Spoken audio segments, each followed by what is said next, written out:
जय मसी जिसु मरांग ए जिसुरे दुलड़िया बोहा मिश्रा और गुगु बाको अपे सनाम को चेक लका हेना पिया इन आसोकना ईश्वरा दया दुलड़ते अपे सनाम को नापाय गे हेना पिया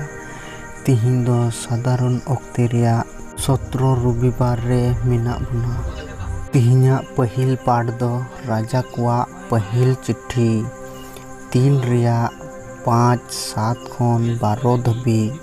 गिबियन रे प्रभु दो निंद ओक्ते रे सोलेमान ठेन कुकमु तेये सदरिना ईश्वर दोय मेता दिया आम दो चेत एम मेनजोंग कना उना कोय में आर नितो ए प्रभु इनरेन ईश्वर आम दो इन आमरेन गुती इनरेन अपुन दाऊद तायमेम राजा किदिया मेनखान इन दोन मिट्टेन हुडिन कोड़ा कना आयुर दो बाñ बडाया इन आमरेन गुती दो नुकु आमरेन हड़को तालारे मिनया ओने अकोयेम बाछावा कावान नुकु संगेते जतरेन कुदो ओहको लेखा दाड़ी लेना आर बांग दुको उन्मान दाड़ी को इन आमरेन गुती दो बुझाव मन इमाñ में जेमन इन दो आमरेन प्रजा कुन बिचार तको आर बागे बड़ी इन बाछाव एनते नुकु आमरेन संगे प्रजा दो कोई हालेये चालाव बनाव दाड़िया कुआ सुलेमान दो नुआ कथाय कोई केते प्रभु दोय कुसियेना उनाते प्रभुये मेता दिया आम दो नुआ कथाम कोयाना आर अडी दिन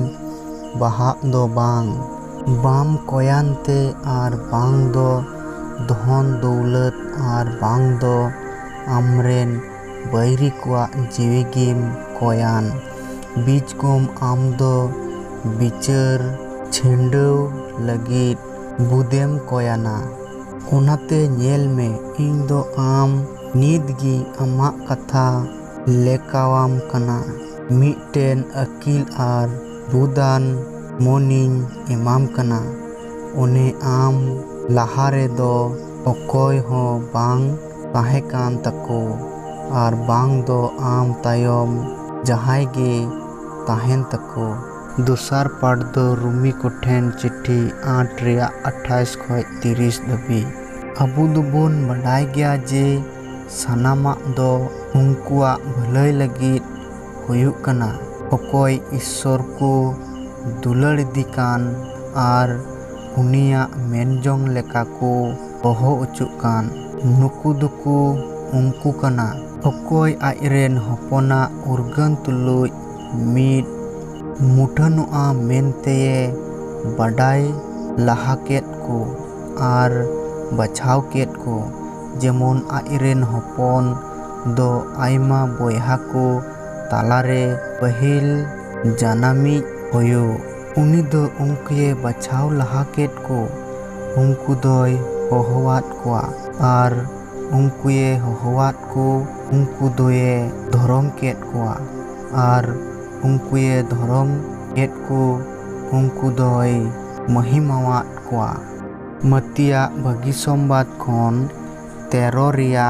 44 खय 52 धबी सेरमा राजस्ट्री द क्षेत्रे तोपावाकान धन लेकाना ओने मीट हड़े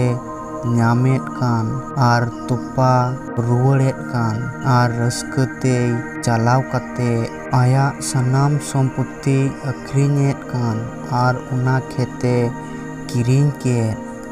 आरहों सेरमा राजस्ट्री दो मिट्टेन बेपारी हर लेकाना उन्हें अकोय भागे भागे मुतिये सिंदरा बड़ायेद कान उनी दो मिट्टेन अडी दामान मुतिये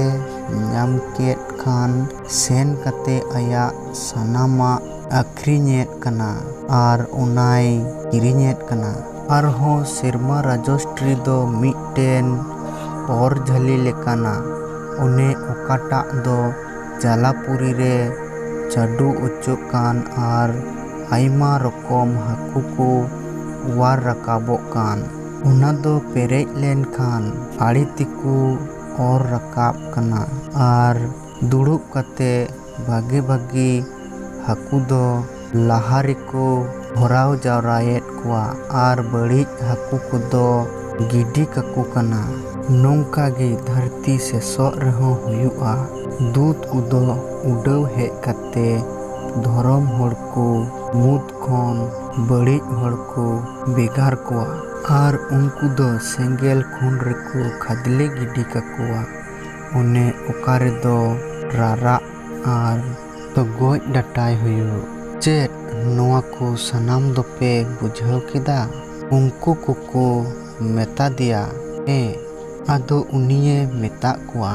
ᱢᱤᱢᱤᱫ ᱥᱟᱥᱛᱚᱨ ᱯᱚᱱᱰᱤᱛ ᱚᱠᱚᱭ ᱥᱮᱨᱢᱟ ᱨᱟᱡᱚᱥᱴᱨᱤ ᱨᱮᱭᱟᱜ ᱥᱤᱠᱷᱟᱹᱣ ᱱᱟᱭᱮ ᱪᱮᱫ ᱠᱟᱣᱟᱱ, ᱩᱱᱤ ᱫᱚ ᱢᱤᱫᱴᱮᱱ ᱟᱨᱦᱚᱸ ᱚᱲᱟᱜ ᱠᱤᱥᱟᱹ ᱞᱮᱠᱟᱱᱟ, ᱚᱠᱚᱭ ᱫᱚ ᱟᱭᱟᱜ ᱜᱩᱫᱟᱢ ᱠᱷᱚᱱ ᱱᱟᱣᱟᱱᱟᱜ ᱟᱨ ᱢᱟᱨᱮᱭᱟᱜ ᱡᱤᱱᱤᱥᱮ ᱩᱰᱩᱠᱮᱫ ᱠᱟᱱ᱾ ᱤᱥᱥᱚᱨᱟᱜ ᱫᱩᱞᱟᱹᱲ ᱨᱮ ᱨᱟᱹᱥᱠᱟᱹ ᱛᱮ ᱛᱟᱦᱮᱱ ᱯᱮ᱾ ᱵᱟᱵᱟ ᱟᱨ ᱦᱚᱯᱚᱱ ᱟᱨ ᱥᱚᱱᱚᱛ ᱟᱛᱢᱟ ᱧᱩᱛᱩᱢ ᱛᱮ, ᱟᱢᱮᱱ।